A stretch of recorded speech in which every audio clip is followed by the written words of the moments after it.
Hi, I'm Chris Van Hollen, and I represent the great state of Maryland in the United States Senate. And I'm very pleased to join all of you today for the Humans to the Moon and Mars Summit. I want to thank all of you for your interest in this topic because our space program is a win-win-win for everybody here on the ground of Mother Earth. It spurs innovation and boosts our economy. It expands the boundaries of human knowledge. And it inspires us to believe in our capacity to achieve great things. But as you know, it's one thing to dream about traveling in the solar system and beyond.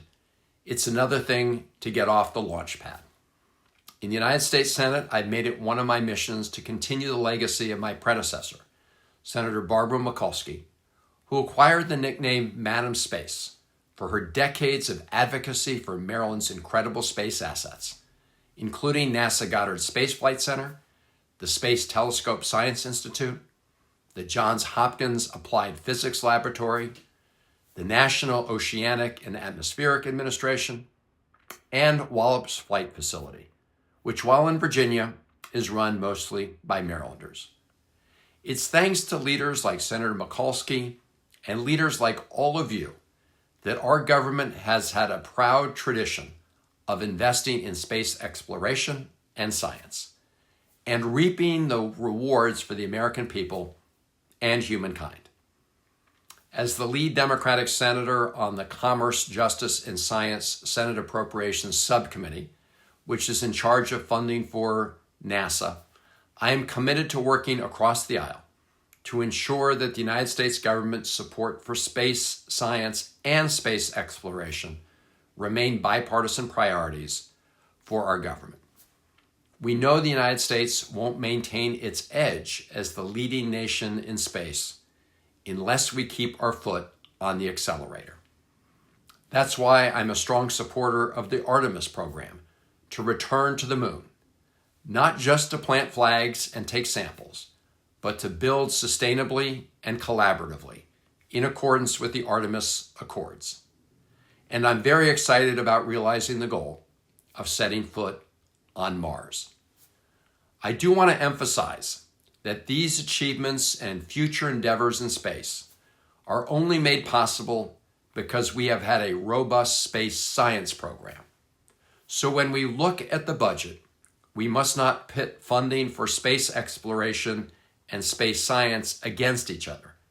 It cannot be either or. It must be both.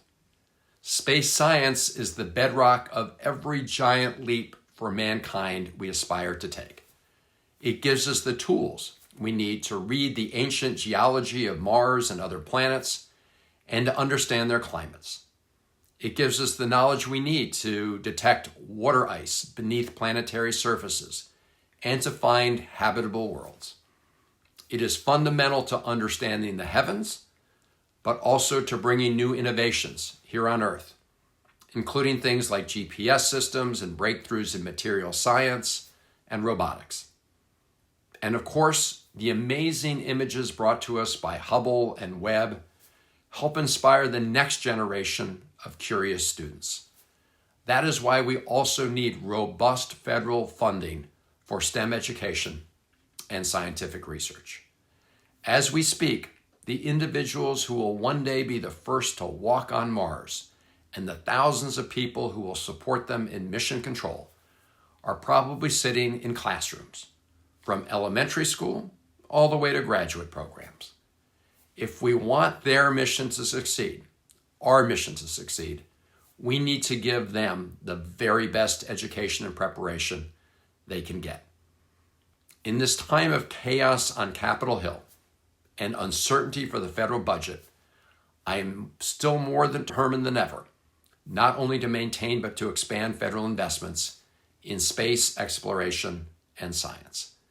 And in the coming years, I'm excited to watch NASA search for life on Europa, deploy the Nancy Roman Space Telescope to discover the secrets of the early universe, and continue the Artemis program to return Americans to the moon and fulfill our plans to land humans on Mars.